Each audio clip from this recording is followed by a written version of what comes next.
As the House was considering the Economic Growth Regulatory Relief and Consumer Protection Act, a weak Dodd-Frank deregulation bill passed earlier by the Senate, House Financial Services Committee Chairman Jeb Hensarling, R. Texas, pressed for more drastic changes. Long opposed to the original Dodd-Frank law enacted in response to the financial collapse that triggered the Great Recession of 2008-09, Hensarling was rounding up support for additional changes to the law. One of the most pernicious pieces of Dodd-Frank, the Consumer Financial Protection Bureau invented by far-left Senator Elizabeth Warren, D-Mass, remained untouched by the compromise bill passed by the Senate, and Hensarling wanted to do something about it. That is, until he got a call from the president, who said, "Jeb, I want the bill now." In exchange for backing off, Hensarling received assurances from Senate Majority Leader Mitch McConnell, R. Kentucky, that he would bring a bill containing more Dodd-Frank deregulations to the Senate floor before the November elections. And so, on Tuesday, by a vote of 258 to 159, the Dodd-Frank deregulation bill passed the House in the same form as it passed the Senate earlier, and is headed for the president's desk. White House officials said that Trump will sign it before the Memorial Day weekend, perhaps sooner. The bill falls far short of dismantling the original law, which has throttled banks with additional regulations, even those banks that had nothing to do with the meltdown in 2008. As Hensarling himself admitted following his conversation with the president, "I wish it had got Dodd-Frank. It didn't. What the watered-down bill does is raise the asset threshold for large banks, those deemed too big to fail, from $50 billion in assets to $250 billion, thus relaxing some federal banking oversight rules on banks such as BNY Mellon, Citigroup, American Express, and SunTrust.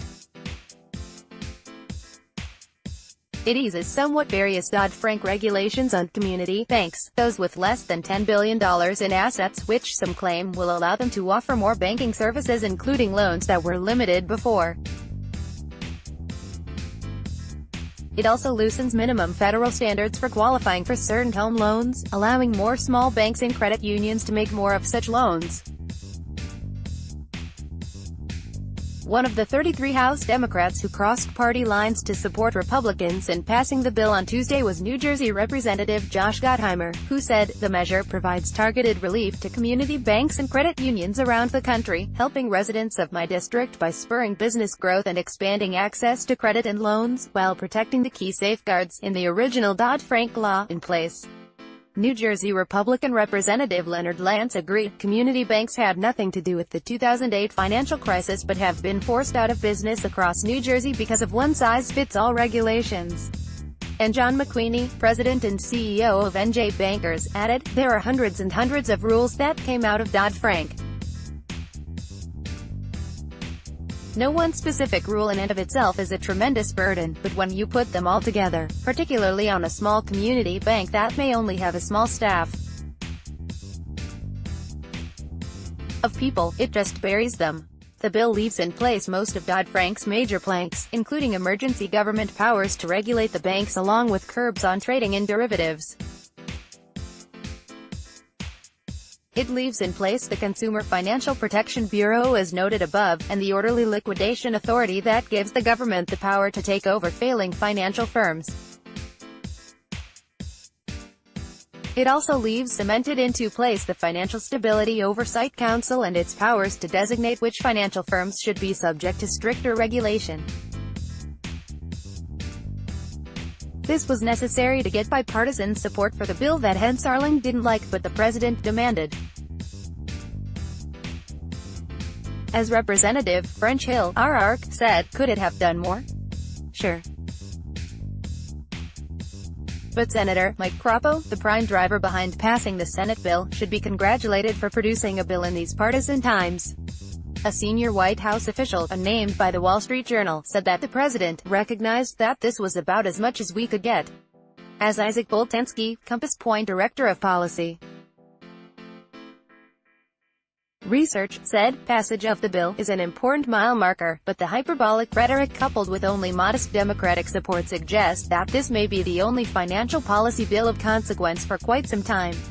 Unless, of course, the midterm elections turn out the wimps and the rhinos and replace them with constitutionalists.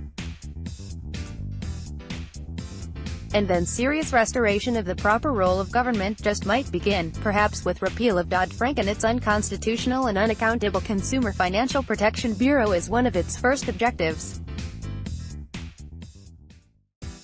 An Ivy League graduate and former investment advisor, Bob is a regular contributor to the New American magazine and blogs, frequently at lightfromthright.com, primarily on economics and politics.